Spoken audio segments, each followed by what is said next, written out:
Welcome to 8 and 9 Figure Mentors, the podcast that helps you get inside the minds of people who have started, run, grown, and exited 8 and 9 figure businesses. My name's Tim. I'm the founder of Exposure Ninja, which is a digital marketing agency, and I'm also building a group of companies over at Shinobi Capital as well. In this episode, I sit down with Alistair Crane, who's a really fascinating guy with an amazing track record of businesses. He founded a mobile app development company, which then sold in a £39 million deal. He then founded an e-commerce business which was sold to Klarna for $160 million. He's now running Bloom, which is like a sort of an HR tech business, and he's just become chair of THG Ingenuity. This conversation is really interesting. We talk about some of Al's backgrounds and his like formative experiences going back even to his childhood. We sort of learn about some of his motivations, some of where his incredible drive and relentless hunger comes from. We also talk about what he's really good at and maybe some of the things he's not so good at, and how he builds a team around him that complement his skills and allow him to achieve more than he would on his own. Alistair's actually really refreshingly honest about some of that stuff. So I hope you enjoy this interview with Alistair Crane.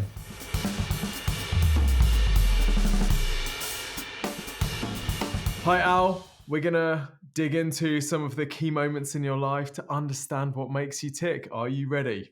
As I'll ever be. Well, let's start off by going back to 35-year-old Al. So you just sort of achieved what many entrepreneurs work their entire lives for. You just sold your e-commerce startup. You got enough cash in the bank to retire.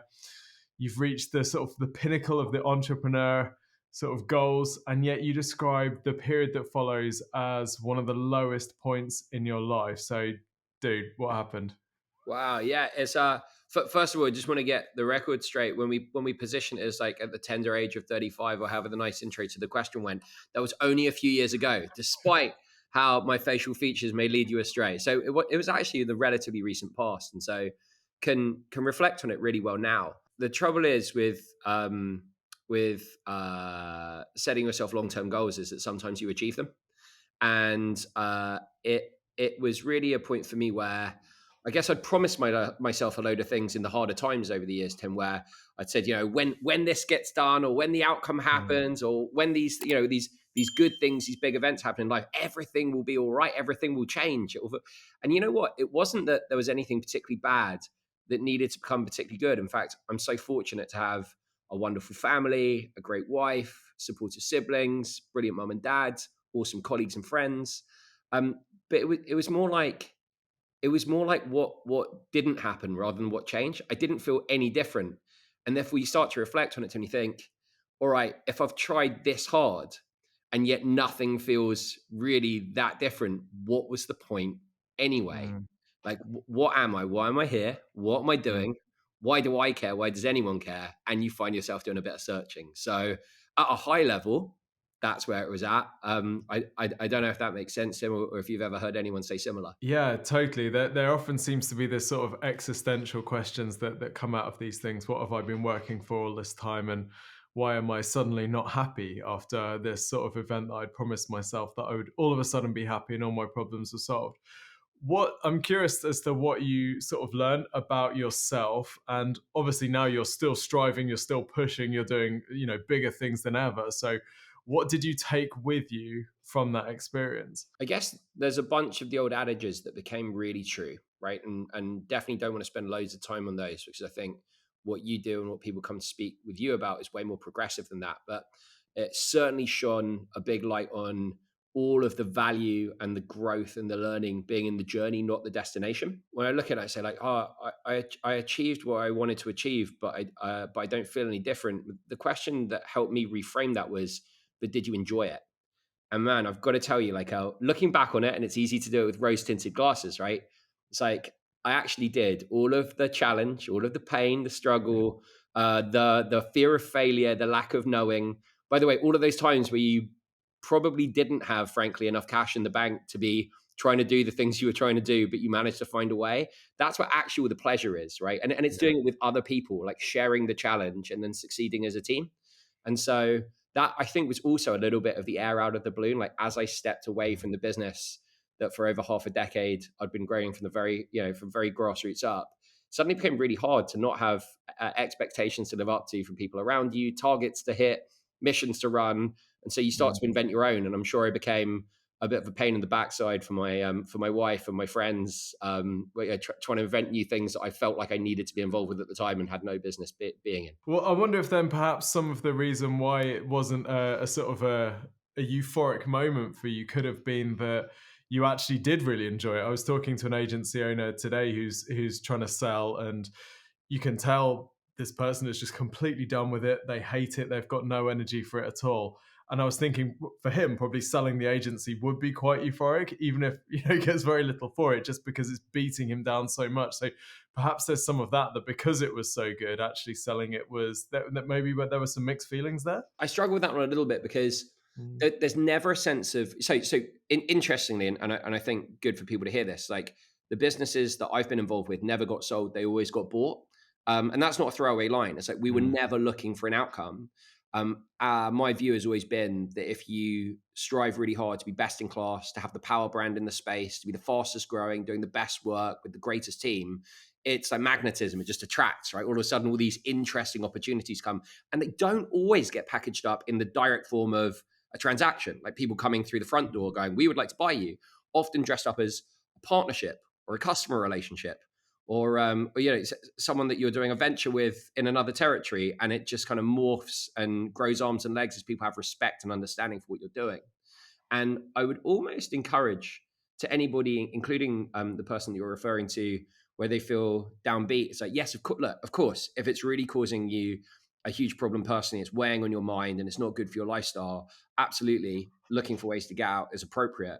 But I would almost set like one more challenge, which is try and find the start of the next phase of that hockey stick growth again. Get it reignited, get a bit of your passion to it, because you want to hand on something you're proud of, not something that is kind of sputtering as it goes over the line. You know what I mean? I feel like kind of owe it to your team, to your customers, and also to the person that's going to be wiring you money. Don't sell them a pup. Give them something that at least has a chance to succeed. Does that make sense? That makes a ton of sense. I wonder if we could go back to what may have been, I don't know, maybe the start of your hockey stick. You left school at 16 to go and work for your dad's firm. I take it didn't go exactly as planned. So no, not really. Definitely didn't go as planned. Like in my head, I'd always grown. It wasn't really ever discussed at my family dinner table. My father was first generation entrepreneur or business and self starter, CEO, chairman, 100% shareholder of his own business. And I've got to say, even to this day, I have huge amounts of respect and no understanding of how he did it. The pressure that sits on your shoulders as someone who is ultimately the only decision maker when it comes to like the buck stopping with you, or the final decision to make. And I have to say, I'm always surrounded by awesome business partners, great investors. There's a room full of people that help you make the hard decisions and also support you when you get it wrong. And so my kind of opener to this is I have learned almost all of the most valuable business lessons in my life from my father. I will always be so grateful to him. He's also the only person who's ever fired me. And on reflection, it was a great reason, and it taught me a very valuable life lesson, and also gave me a load of rocket fuel in the tank to go and do other things. Right. And actually, where it came from is the reason why I wanted to work for him wasn't for like money or taking over any of the stuff. I just wanted to work alongside my dad. In a way, I just wanted to look after him. I wanted to do the bit that I could do to help his company do well. And you know what? It's you don't get what you want in life, you get what you need. And so it was, it's relatively early, like between the ages of 16, 17, about 19, when I worked with my dad and learned some really tough lessons, ultimately got put on a different trajectory. But yes. I'm curious because obviously we're parents, and I guess when you're a parent, you start to see all these sorts of things in a slightly different light. You start to see it from the parent's perspective more than the child's perspective. How does he view that period as is he like super proud of that period and he sort of takes a bit of credit for it, or is this just his modus operandi? He just does the right thing for the business in whatever situation. So yeah, look, there are a couple of points, Rob. Everybody has their own story. This is a part of mine that means a lot to me. Actually, in parts, also probably has packaged up a lot of pain over the years, and was highly educational for me. And so, leaving school at 16 wasn't solely to do with, but was in some ways centered around my father having a really unexpected health challenge. He had a brain hemorrhage, and so one day goes from being this super present, very competent business person who was across all the numbers, like wouldn't even need a calculator to write the budget and all that stuff. I used to watch him sit there with a fountain pen and a sheet of paper at night, like writing his new forecast. Like, okay, Amazing. it's really cool, right? It's really Wow. cool. It teaches you like basic arithmetic will get you a long way. Yeah. But he went from being that one day to literally being in essentially a coma the next. And when he came out, of course, no one's ever exactly the same from that. And it's no different for my father. It was fascinating. I wanted to be supportive and do what I could to kind of help him. He got back into the workplace and really he treated himself like there was no difference. Super hard on himself. And I actually think that was probably part of the challenge as well. But yeah, I took a lot of motivation from what actually was quite a painful time of having to leave. I told myself this story since I was a kid in my head that I was going to step in, work with my father, and one day I'd be the CEO. And not achieving that, which was back then one of my goals. Yeah, that gave me a lot of motivation for what I had to go on and do in the future. Do you feel that still motivates you now? This guy must have been an absolute beast and such an amazing role model, and to have that experience early on seems pretty formational. Yeah, and to be real, and here's the best bit about you asking the questions here, Tim, is you get to decide how real you want to make this. You have to be kind to me, but to be real, it's like he always has been and always will be a major reason why I want to do well. I probably used to allow what I thought his sentiment would be to influence my decision making, and it didn't always necessarily drive me to do what was long term the right thing for me. But I cared very deeply about what he thought, and I must say he will give compliments very sparingly, and I think that's been part of the positive trick, which is it keeps me even motivated even now. I think I will probably go into my 40s wanting him to be happy and proud. And it's a nice thing now. It's not such a rub. It's just a nice thing. Yeah, of course I wanted to be proud. Same with everybody around. Yeah, that's awesome. You recently got the chair of THG Ingenuity, which is it's a phenomenal role. Very exciting company. I wonder what did he say? Could you share how encouraged he was about that? It's been so busy that we've barely spoken. Okay. And so we haven't covered it in detail. He's definitely told me he's really happy if I'm happy. And he's certainly asked me what they do a couple of times, so I know I'm not doing it right. But yeah, yeah. Great. So we had a chat out, and during our chat, there are a number of sort of quotable statements that you gave, which I think were really interesting. And I'd just like to sort of bounce back some of these to you and ask what they mean to you, really.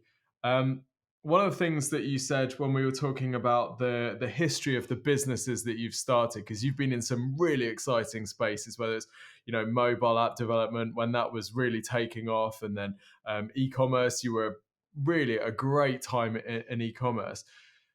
But you said you don't have to be first, you have to be best. So what did you mean by that, and how does that influence the businesses that you choose to move into? Great question. It's something that I end up discussing at length with lots of different people, especially my teams, and focusing on that, giving a lot of encouragement. And it's like this, that there's often a lot of unnecessary risk if you obsess only about being first. You don't know what you don't know. And if you're truly doing something first, as in the first in the world for the very first time, then you're going to have to endure a lot of pain and learning. And there's often a reason why you're first. If you're genuinely not the very smartest group of people addressing this, saying there may be some people smarter than you that decided not to do it, and therefore you're going to go on a bit of a journey of discovery. But the point about being best is this: it's like you almost don't have a reason not to be. If someone or groups of people, companies, teams, whatever, have gone before you, and you're not learning from their mistakes, either explicitly by listening to them, and you can get people to tell you things in lots of different ways. And I can say by asking, but that's really generic.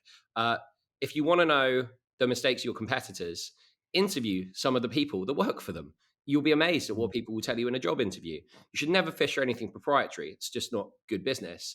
But you'll be amazed at how people will set out their stalls and explain what they've gone through on their personal career journeys and what they've learned from it. The other thing is this: is like you have to believe that you could be better than the people who have gone before. And I must say, like, if you're not first, then you need something to hang your hat on. And if it's not best, then I don't really understand like what the mission is to be. So So yeah, look, I bring it back and it's really hard to be first and also be best.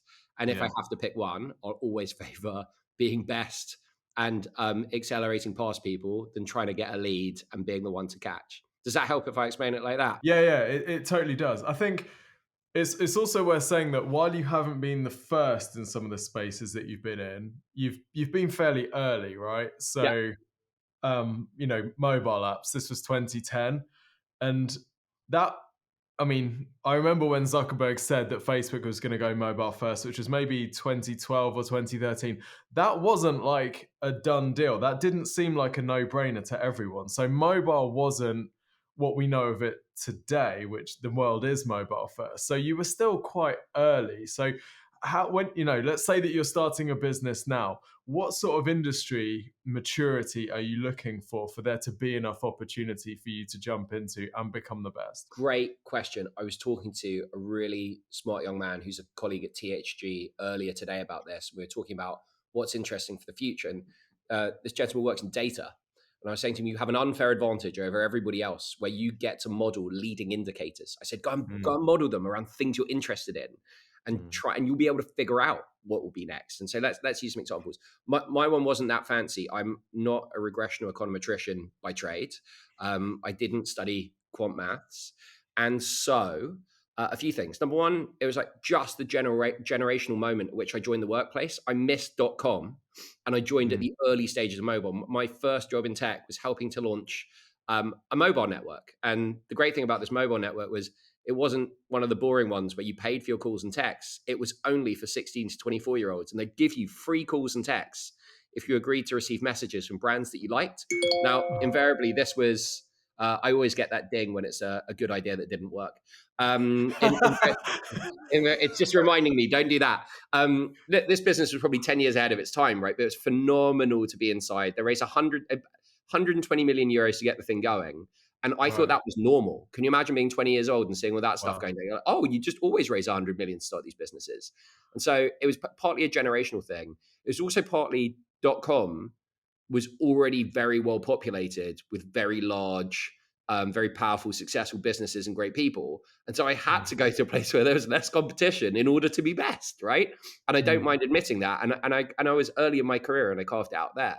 And then kind of flip it to your question, which was more future facing. It's like, what would you go and do next? I'm never looking for bleeding edge, right? So it doesn't have to be so new to that point, so new and so modern that it's going to be really expensive and 5 years of essentially just burning money, hoping that it comes back. But getting more and more fascinated by how the cost of traditional marketing has gone through the roof. And you know this because you build businesses in it. So you want to go and pay for performance on Google or Meta or any of the big networks. It's a totally different price point now to 10 years ago, 5 years ago, even 2 or 3 years ago. It's markedly different. And so you've got to come up with smart new ways of doing what you're doing. I'm really fascinated by data businesses and data enrichment. So how can you take a small part of what you definitely know and then make it a large part of what you probably know and use that to trade and market? I think that's fascinating. Really encouraged. You might not expect this from me, but like more and more encouraged by and excited by the influencer opportunity. And what started off really nascently as we call it organic, like people outside the industry would call it random. Like one influencer would sell loads to you, another influencer would sell nothing. They both did broadly the same thing to what you thought was broadly the same audience. No one can figure it out. And now there are way more metrics and mechanics and tools for measuring it. It becomes more of a science. And that makes me excited because if there's science, you can scale it.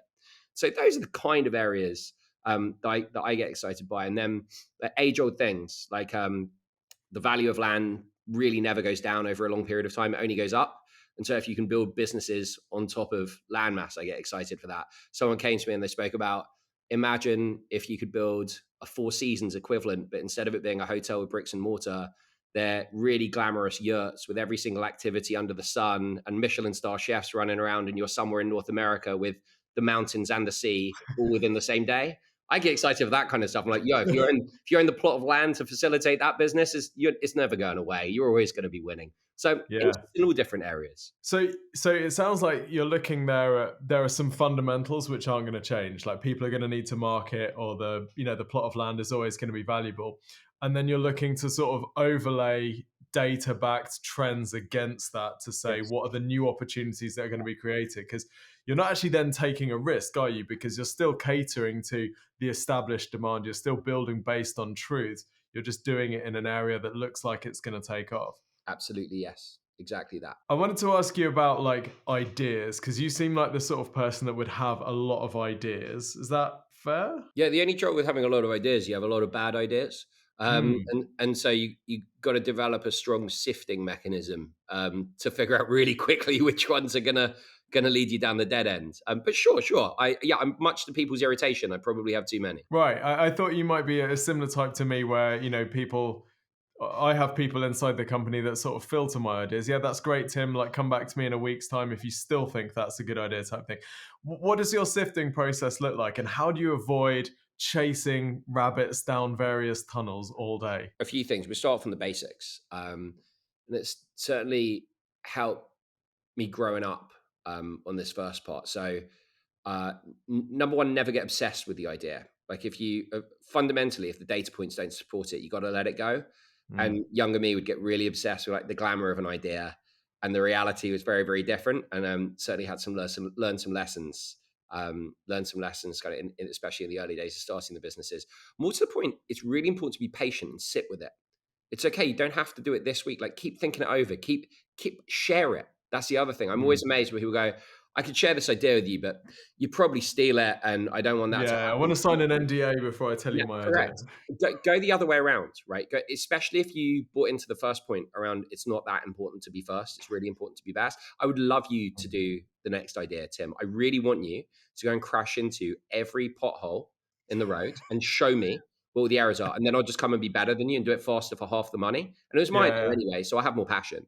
yeah. So there's there's no problem with that. So it's like sit with it long enough, share it with people, and let them vet it, and support it with data. Like make sure that the numbers are there before you go. But by the way, then when you do, it's really important to have high levels of conviction.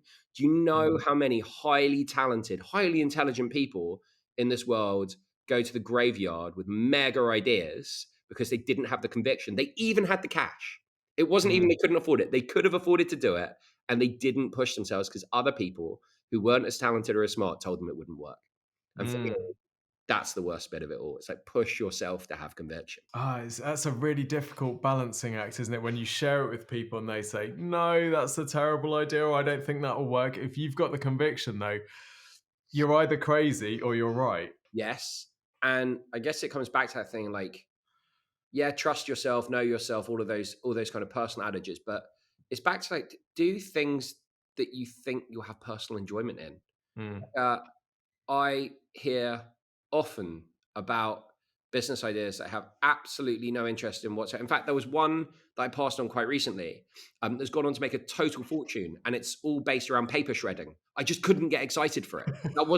That isn't how I want to spend my Yeah, days. I don't want to sit in a boardroom talking about how many ton of shredded paper we shipped that month. It's yeah, not exciting. It's highly lucrative, by the way. yeah. And so it's like if the only thing you need to do is make financial return, then yeah, sure, there are many, many avenues you can pursue, and it's great. But if you want to have some excitement and passion and energy, which for me, especially once you started to find your swim lane and generate your wins, for me, it's like the fun and enjoyment of doing it is as much about the commercial return as it is anything else. It's like Mm.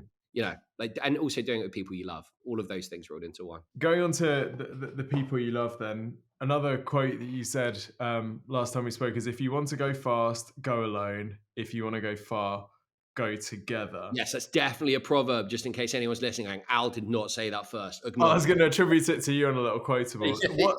What types of people do you like to surround yourself with, and what types of people do you need to surround yourself with in order to make these things work? By accident, I've been really fortunate in my career to be surrounded by people that are very, very different to me. We share similarities, of course. It really helps to have common interests that you can bond over.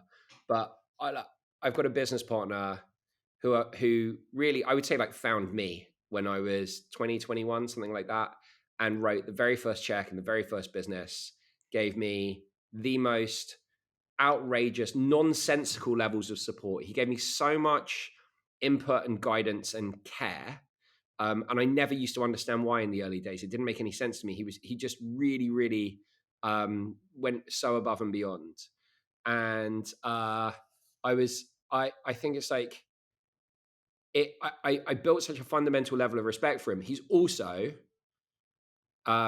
entirely unrealistic and when you get good outcomes, you say, oh, you're unrealistic in all the best ways. But when you're doing the day to day, and my job is the operator, right? It's to build and run the business, not to Yeah. come up with the idea. It actually caused a lot of friction because these people don't care that you have to have a power source in order for your plug to work, and all you care about is where the power source is coming from. You know what I mean? Yeah. And that's all figurative. But my business partner, Jamie, work really well together because he has an ability to see around corners and I have an ability to very quickly find ways to make money from things. And we've built Right. a 17-year working relationship and had phenomenal success together. It's been highly enjoyable along the way. He's my best friend as well as my business partner. But we're entirely different. And it does mean that you, from time to time, have disagreements. It's just always important you maintain that level of love and respect. You know what I mean? And then it can't be eroded. But you've got to have people around you that are different. My home life is no different. My wife, in terms of mindset, entirely different to me and upbringing background. But it works. It works. It's a partnership. Yeah. You've got to be good at different things. That's awesome. I'm curious, what do you think Jamie saw at you in 21, 22? I'd only be guessing, so I actually never asked him that question. And I don't be think, modest, be honest. look, I was super hungry. I Right. just badly wanted an opportunity to prove myself. I Mm. really wanted an opportunity to change my personal fortune. And I always look, I grew up with my mum, single parent family, a brother and a sister, and we weren't poor, but we weren't wealthy. In fact, we were the least wealthy people at school. And so this isn't a pleading poverty. This is I had a different view on what other people's life was like. Everybody had a swimming pool and a big house and all this stuff. We didn't have any of these Mm. things. I just got really motivated by it. And Mm. so I had quite a rawness to me, especially when we first met. And Jamie is very smart, and I think he saw a way to channel it, and it Right. benefited me, and it benefited him and other people around us as well. That's awesome, dude. I think that might be one of the greatest gifts that your parents can give you is to take you to an area that puts you in an environment where you're incredibly motivated. Just, I've Yeah, got to ask as a fellow parent, how do you, because your kids aren't, you're doing all right. So your kids aren't, they don't have that delta between where they see their friends. How do you give your children a similar sense of drive, or do you even want to? I definitely want my all of my children to have a high level of drive. I definitely don't need it to be in the areas where I have my motivations. They're entirely personal.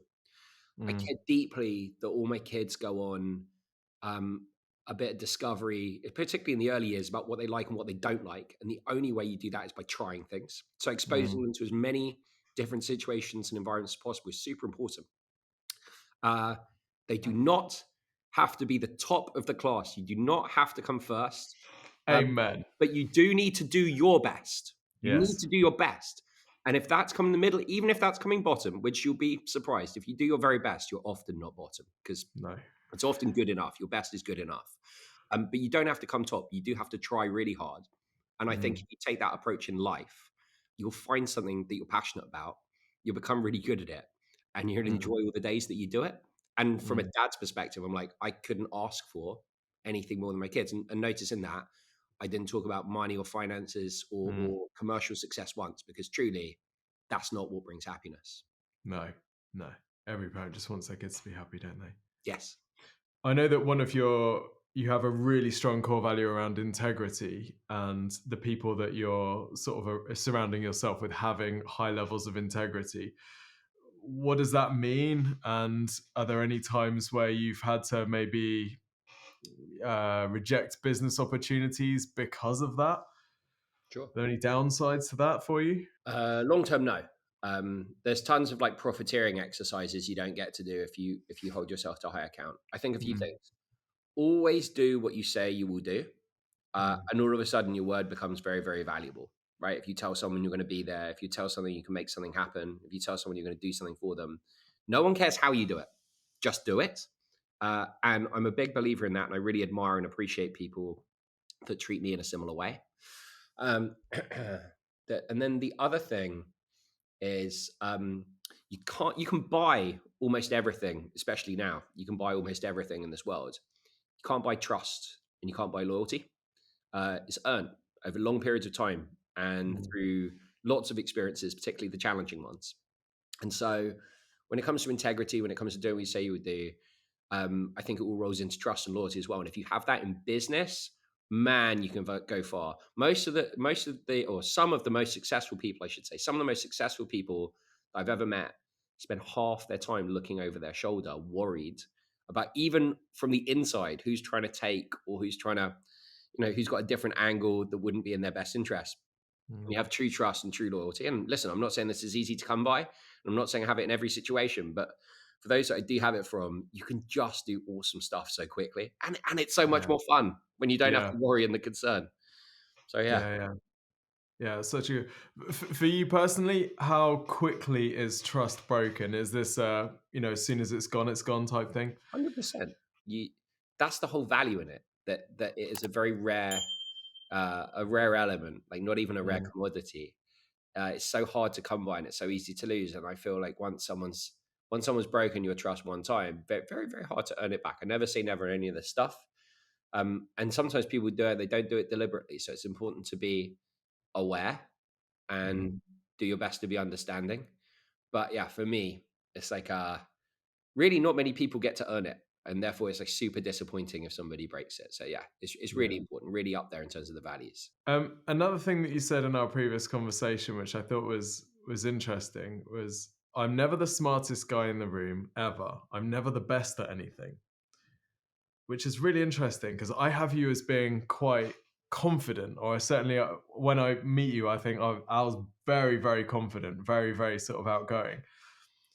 I was curious, where does your confidence come from if it's not from being the smartest or being the best? Yeah, so we'll certainly double down on that. Have never ever been the smartest in the room, and I think partly that's been a blessing because I've been put in some great rooms over the years and been honored to be there and learned from all of these people. So they've made me better.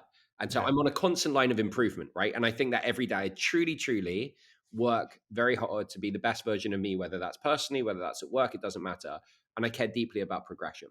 You're asking about confidence, and I know myself very well, and I know what I can do. I also know what I can't do. And so, yes, I'm a confident person, and it comes from it comes from, I think, having been in a lot of different situations and environments over the years. Look, I've done business in 40, 50 countries. I've been very fortunate to build a number of different businesses, and in particular, the confidence comes from a work sense. You know what? At home, I wouldn't say confident, not confident. I'm certainly not the boss at home, and I take great pride in that. I've got wonderful people around me in my personal life, and actually, I don't have to be the boss. They're way more competent, and they guide me on where I need to be and what I need to do. And part of that is empowering for me as well. Like I can have confidence in the areas that I need to have confidence, and in particular, that translates well at work. The other thing is, like, if you're trying to do a hard thing, which I like to think a lot of the time I'm setting myself difficult goals, and you don't believe in yourself, then no one else is going to believe in you. And so I kind of feel like I owe it to me, even if I fail, to still have belief that I can get there. You know what I mean? And it's okay. In the end, if you don't, you reset, you go again. But if you're not your number one fan, no one else will be. And action as a magical force. And so, yeah, my confidence, I often think it can get mistaken for bravado, arrogance, all of that stuff. Not at all. Know what I'm good at, tend to stick to my swim lane. And if I don't believe in myself, no one else will. No, I think from talking to you, we've spoken a few times. I definitely don't think you come across as arrogant. You have a self-assured side of you, which is it's really compelling and definitely not arrogant. What would those who work with you say? Oh, Al is absolutely world class at this. I thought you were going to say, what would they say about me in general? I was going to say, I get in the businesses I run, I get employee surveys twice a year, and it's all anonymous. So you read huge amounts of what people think about you all the time. You can check it out. Go on. And what are they saying? What are they saying? No, you know what? I think it's such a privilege to lead a team and lead a business. And Mm. actually, I think the highest quality trait in any leader is their ability to serve others. Like leading doesn't mean telling. Mm. Leading can mean showing or assuring or guiding, but it's not to give instruction to others on anything that you wouldn't be prepared to do yourself. And so your question, which I actually like, I think is probably even more valuable in terms of what would people say I'm world class at. Um, I have been really fortunate to have been born into a family where my father is genuinely the best salesperson I've ever met. And I've hired thousands and met tens of thousands in my life. He is a quintessential deal maker. And I will forever be grateful for him allowing me. I used to go into the office from 3 years old, and they stopped me for only a short period of time when they left me in the boardroom one day while he went to attend to something on the office floor, and I painted the large, expensive antique desk white with Tipex that they couldn't get off. So I was banned for a year or two, but made a swift return. And so I've been really fortunate to grow up with a guy that is genuinely awesome at building trust and rapport and getting a deal to happen. And then I've worked for and then with some phenomenal sales leaders over the years. And sales fixes everything in a business, right? If you're running out of money, of course, sell more. If you have a morale problem with your team, sell more. You'll make them really proud of themselves. By the way, if you thought that actually you needed to know more about the market, get out and sell more. The market will tell you where it's going by what it buys and what it doesn't buy, you know? And so I just think having that as a muscle can't be the only thing. That doesn't give you a right to run a business just being a good salesperson.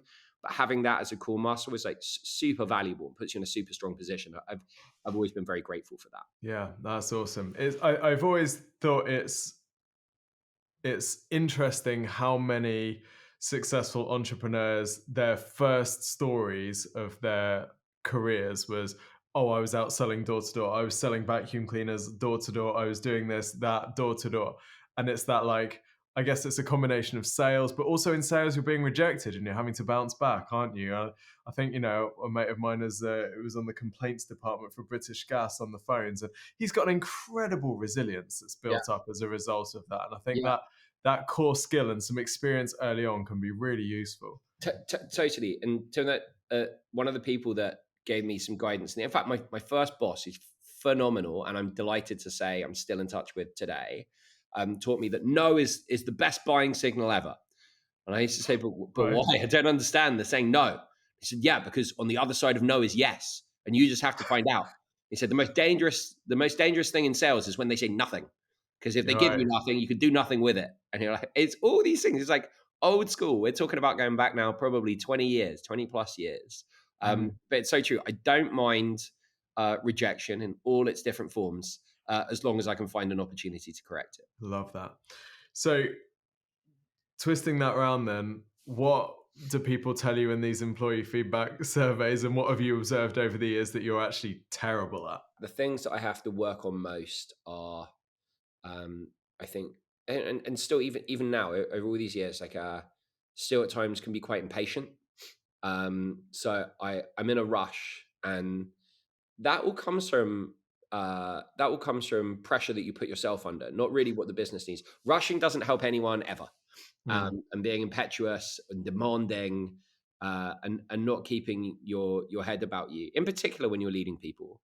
And so it's that important daily reminder that you're there for them and to get the best result as a team, to empower them, not to get the best result as an individual for yourself.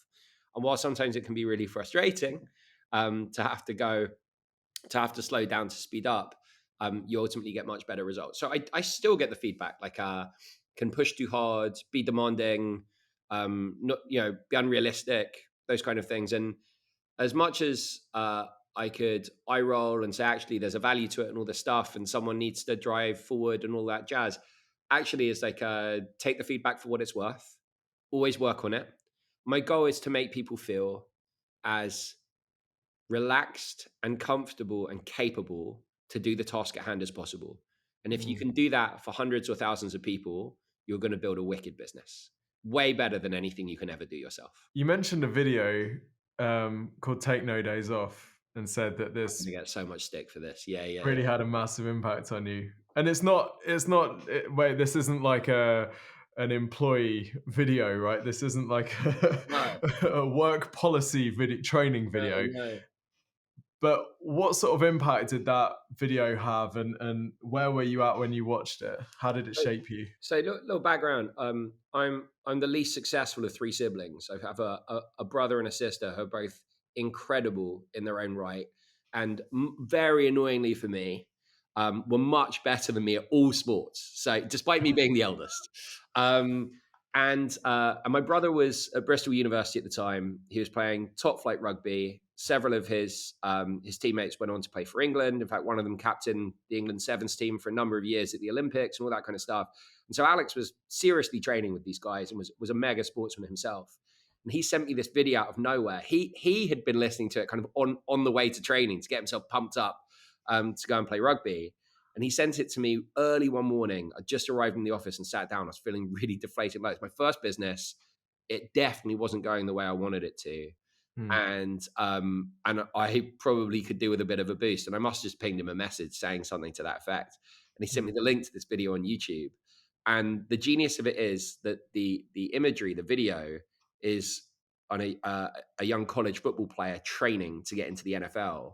And the voiceover is from one of these professional speakers. I'm not normally into like motivational speakers or any of this kind of stuff. As much as I appreciate the value of someone like Tony Robbins, I don't tune into him regularly. This Take No Days Off video like struck a chord with me where it's like, it's not the act of just mindlessly working. And in fact, if you ever want to see that in action, just catch like the 6 a.m. commuter train from the nearest train station to where you and I live at, and you'll see tons of these people who are taking no days off, but they're doing it mindlessly without a goal or without a personal ambition that's lit by the thing that they're doing. And yet you look at this guy wanting to go and play pro football in the US, and he's so motivated and he doesn't allow himself any breaks, no snow they go through, no snow days, no birthdays, no Christmas, none of that stuff. And it doesn't mean don't have enjoyment. It just means that if you want something badly enough, you have to commit yourself to it totally. And I became really obsessed. And the reason why I said, I'm going to get loads of stick for this, I'm talking to you, is it basically two things happened. When I started to adopt a bit more of this mindset, I lost a lot of fake friends. Like, I stopped going out. I stopped hanging out with large groups of people. By the way, even people that I love dearly, including my wife, had quite big issue with how I would conduct myself in terms of just the level of effort and focus and time and the priority calls that I'd make over what I would be doing for my work. But what I saw it as was my ability to really prove myself. It's something that I cared deeply about. It wasn't about the paycheck. It was about winning.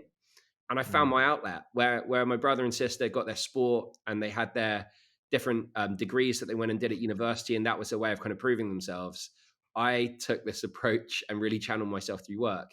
And in a relatively short period of time, everything changed.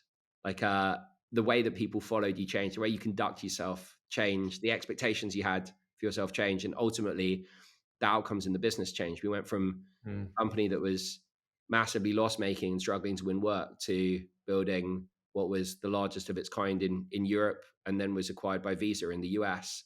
And one of the best things, aside from getting married and having kids, one of the best things that ever happened was a move to California. And you go and tell people your story about what you've built and why you're proud of yourself.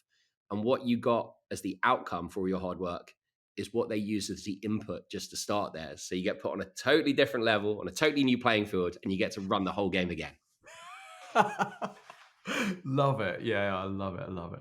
I was talking to someone earlier today. I really enjoy feeling like the underdog and feeling like I'm, nowhere near the top of the ladder. I like feeling I've got something to prove and that I need to sort of up my game. I really like that sense of, being away from the top. It's one of the reasons we moved away from where we were living, is because a lot of people were, comfortable and happy, but they weren't really striving. And I think down here where we live now, you get a lot of striving, and it's really great. It's such a great environment. Tim, totally. And on that, really briefly, by the way, I've got news for you and everyone that isn't thinking like this. You're always the underdog.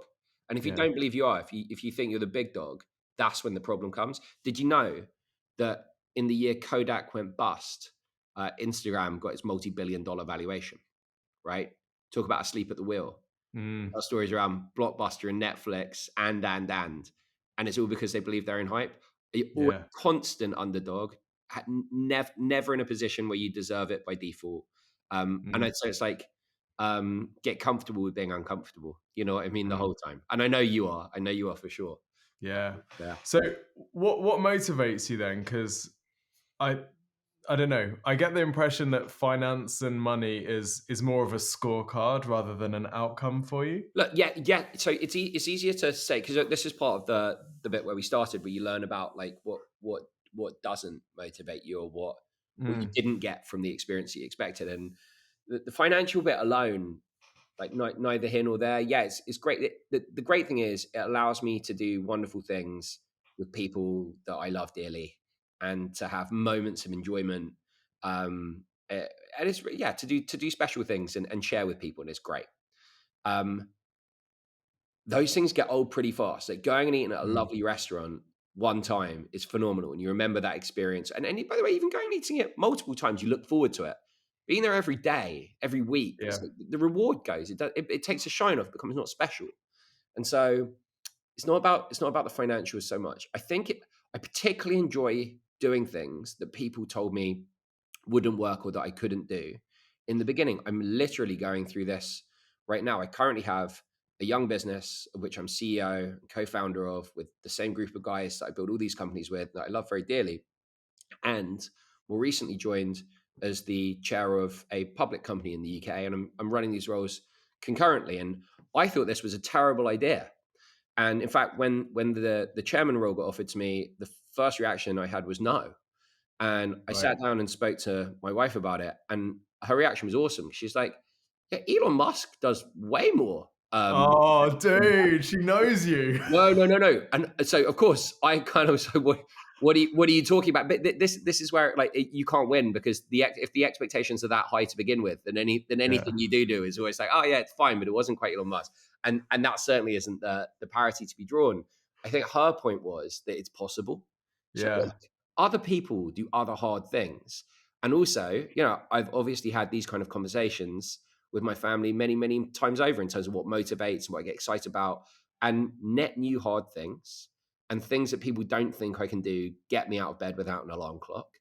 And Mm, so actually all of the support and encouragement was there. And I went from going, I probably wouldn't work very well, to going like, this would be really awesome.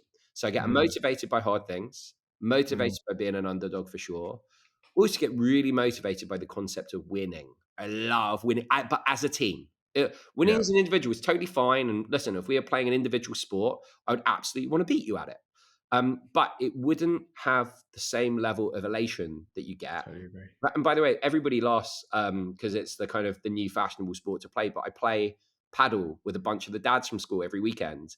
And it's Mm, absolutely awesome when with another fella that you don't know that well at all. And frankly, neither of you are very good, and neither are the opposition. But just the concept of getting one over on someone that you then see in the car park on the school run the next day, it's really yeah. fun. It's good. It's Yeah. great. You get enjoyment from it. That's awesome. I want to ask you about Lizzie, if that's all right, because Of course. I feel like her response to you there shows what a great match you are. Because I think if a lot of wives, husbands came home and said, or partners, let's degenerate. A lot of people's partners came home and said, "I'm already running a startup. I've just been offered chair of a public company." Their first thought probably isn't, "Yeah, I reckon you could do that." It's like, what? Yeah, why are you even considering this? The impact on work-life balance, all that type of stuff sounds horrendous. So, how important has she been in her encouragement in your journey? Do you think? So I'll just say this. I'll say I'm very, very fortunate to uh, be married to my best friend, my biggest supporter, someone I've known since I was a teenager. We have a total yes culture in our relationship, where we say yes to each other on virtually everything. It's really important to be supportive, and it has to go both ways. And it's Mm, almost like it becomes like a bit of an unbreakable bond. And we've been doing this for years now. So there isn't anything that she can't put to me that I go away and consider. By the way, there are loads of things I prefer were different. It wouldn't be my way of doing things, or I wouldn't necessarily want that. But it's really important that you support the other person, because you would definitely want to do things for yourself or differently to what others want you to do, and you need to take them with you. And so, uh, bluntly put, I would not have been able to do very much at all, almost anything what I've been able to achieve so far without her support. She's been there for the whole journey. We started off totally broke, like one bedroom flat in Stockwell, not glamorous at all. And I credit her with so much of what we've been able to achieve as a family. So much what I've been able to achieve at work has all been with her support. And actually, the nice thing is also with her involvement. She's quite present. She knows the teams I work with. She turns up at the events. She's absolutely the best person I've ever met with customers. And so you turn it into like a pleasure rather than a chore. So instead of it being something that I go and do, it's something that we agree together that I do spend a lot of time doing, but that she's also very involved, very aware of. And I think that just leads for a really nice outcome in the end. Oh, that's awesome. She's a legend. She's also an amazing class rep, it turns out. It's nice you know her, and so you get to know that some of the stuff that I'm saying, well, she's like, she's a great person. I'm very fortunate. Yeah, she is. So, and that leads us nicely on to I guess my final question for you, which is, how do you think about work-life balance? I know you like to work, and it's clearly a big part of your identity, like it is for many of us. How do you think about work-life balance and making sure that you're able to achieve everything you want to do whilst not sacrificing the stuff that you don't want to sacrifice? It's an interesting one because I truly don't believe in the concept. But you have to have gone through this whole conversation that you and I have had to understand the part of the discussion that we're about to have now. And so, in general, if you're doing a job that you hate, for people that you don't like, for motivations that you don't really care for, with no support at home, and then you hear it's not about work-life balance, it's totally wrong. That will be the worst outcome for you ever. For you, it's actually not just about work-life balance. It's about changing it up, right? Yeah. That doesn't play. If you're doing something that you love with people that support you and you're genuinely motivated by it and you see the potential in it, then here's the thing. No one achieves their full success without putting in like their entire being, like everything they've got, in order to get there. Like you got to commit yourself totally. And so actually, I don't carve out time specifically to not do work or to just be a family or any of this stuff. I have a wonderful family life. I see my kids every weekend. I have tons of playtime. I get my wife and I go on a date every week. We travel often, and I have found ways to make sure that I'm always connected to what I'm doing for a living. Peel it all the way back to our discussion from earlier. I have a ton of trust and respect for the team around me, and I rely on them heavily. And they actually enable me to be in more than one place at the same time, if you know what I mean. I can almost be like anywhere and everywhere because I have constant flow of information. I have people who 9 times out of 10 will make better decisions than me anyway, and would second guess that I want what I want. And I have loads of support from the people around me, friends and family. If I'm sat at a dinner and we're all having a great time, but I have to go do something, people in the early days, you would get the right comment, you would get the eye roll, or every now and again you disappoint someone. But that would mean that they just didn't understand you and they didn't understand what you were trying to do. And if it was just to make money and that money was just for me and my personal enjoyment, they'd have every right. But I think when people realize that you're doing it to share and you're doing it because you love it and you're doing it to improve things for more than just one person, then all of a sudden it's okay. And you don't need to strike that balance so much. One big thing I will share, by the way, because this all sounds very positive and upbeat, something that I fail at regularly is taking care of my personal health. So I get totally obsessed with the work that I'm doing. Then remember that I have to factor in others and be present as a dad and work on being a good husband and try and be a mate. And all of a sudden you're like, oh, where do I exercise? And so peaks and troughs, and also try eating healthily when you're on a plane 4 times a week. You know what I mean? You're not sleeping right and all that stuff. And I know you know, but by the way, you're a pillar of this. You keep yourself in great health and you exercise regularly and you're very disciplined about it. I admire you greatly for it. But that's probably like the short leg on my stool that I need to work on. And for whatever reason, a few years ago, I decided that the right sport to keep me healthy was boxing, which is excellent and terrible in a number of ways. So I definitely don't live a boxer's lifestyle in terms of discipline. I eat and drink almost anything that I want. but then insist on 2 to 3 times a week, very hardcore exercise, in particular sparring. And so unfortunately, I thought I was going to end up with an Anthony Joshua physique. I've ended up looking more like Tyson Fury, but as long as I can punch like him, I don't mind. And so that's my area for work. Not boxing per se, but being healthy on the body and the mind. That's what I need to be. I think, do you know what? I think it's really important. And that's one of the themes through doing all of these podcast episodes, has been hearing that nobody actually has, like you talk about the pillars on the stool, which I think is great. Nobody has a perfectly balanced stool. No. Everyone has to make trade-offs and they have to make sacrifices. And I think a lot of the, if you spend some time on LinkedIn, all you hear is people saying, oh, basically I've smashed it, I've nailed it. Like, oh, here's my routine for keeping fit whilst I also smash it. And I think it's really important for people to hear that actually you do have to make compromises, you do have to make choices, and that's okay. Absolutely. Absolutely yes to that. I can't tell you that I have the perfect mix either. Sorry. Well, Al, this has been amazing. Thanks so much for joining us, dude. You're going to inspire a lot of people. Real pleasure, Tim. Thanks for having me.